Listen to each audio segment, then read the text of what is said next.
আজ 18 এপ্রিল 2025, যেটা ক্যালেন্ডারে গুড ফ্রাইডে নামে পরিচিত। কিন্তু আমরা অনেকেই জানি না এই গুড ফ্রাইডেটা কি।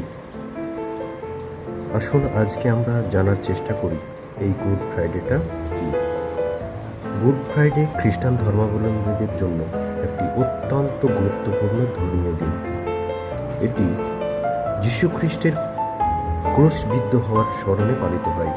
এই দিনটি ইস্টার সানডের পূর্বে শুক্রবারে উদযাপিত হয়। খ্রিস্টান বিশ্বাস অনুসারে যীশু খ্রিস্ট মানবজাতির পাপের প্রায়শ্চিত্তের জন্য ক্রুশে বলিদান দিয়েছিলেন। গুড ফ্রাইডে পবিত্র সপ্তাহের একটি অংশ। এই দিনটি শোক, প্রার্থনা এবং আত্মত্যাগের দিন হিসেবে বিবেচিত হয়। গুড ফ্রাইডে নামকরণ নিয়ে বিভিন্ন মত রয়েছে। অনেকে মনে করেন গুড ফ্রাইডে শব্দটি এখানে পবিত্র বা ধার্মিক অর্থে ব্যবহৃত হয়েছে। এটি ইংরেজি শব্দ গুড থেকে এসেছে, যা পুরানো ইংরেজিতে গড বা পবিত্র বোঝাতো।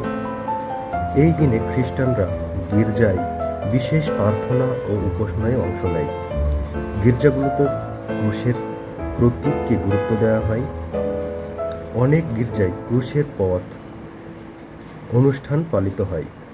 এটি যিশুর ক্রুশবিদ্ধ হওয়ার যাত্রার বিভিন্ন পর্যায়ের স্মরণ করিয়ে দেয়। গুড ফ্রাইডে শোকের দিন হলেও এটি খ্রিস্টানদের জন্য আশার প্রতীক, কারণ তারা বিশ্বাস করেন যে যিশুর বলিদান মানুষের মুক্তির পথ খুলে দিয়েছে। এই দিনে অনেকে উপবাস করেন এবং পাপের জন্য অনুতাপ করেন। কিছু সম্প্রদায়ে এই দিনে মাংস খাওয়া থেকে বিরত থাকা হয়। গির্জায় বিশেষ ভোজন এবং শাস্ত্র পাঠের আয়োজন করা হয়।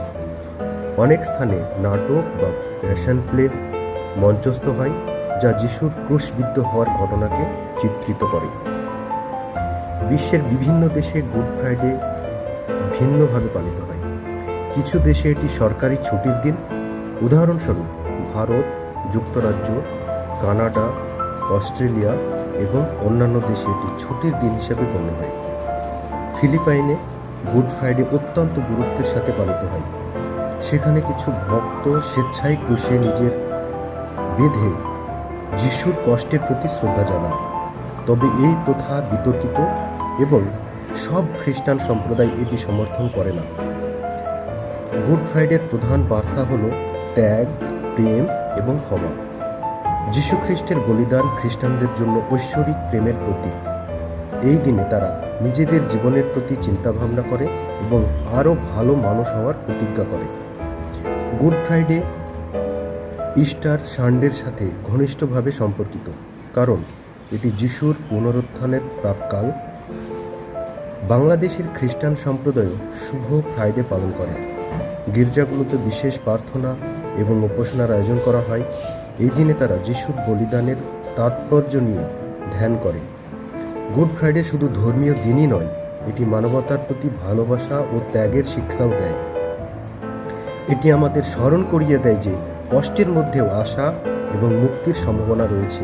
সংক্ষেপে, গুড ফ্রাইডে খ্রিস্টানদের জন্য একটি পবিত্র এবং তাৎপর্যপূর্ণ দিন। এটি তাদের বিশ্বাস, ভালোবাসা এবং আত্মত্যাগের প্রতি উৎসর্গীকৃত। যীশু খ্রিস্টের ক্রুশবিদ্ধ হওয়ার এই স্মরণ বিশ্বব্যাপী কোটি কোটি মানুষের হৃদয়ে গভীর প্রভাব ফেলে। এই দিনটি শোকের মধ্যেও আশা ও মুক্তির বার্তা বহন করে। এই হিসাবে আমরা এই গুড ফ্রাইডে সম্পর্কে একটা সংক্ষিপ্ত ধারণা পেলাম।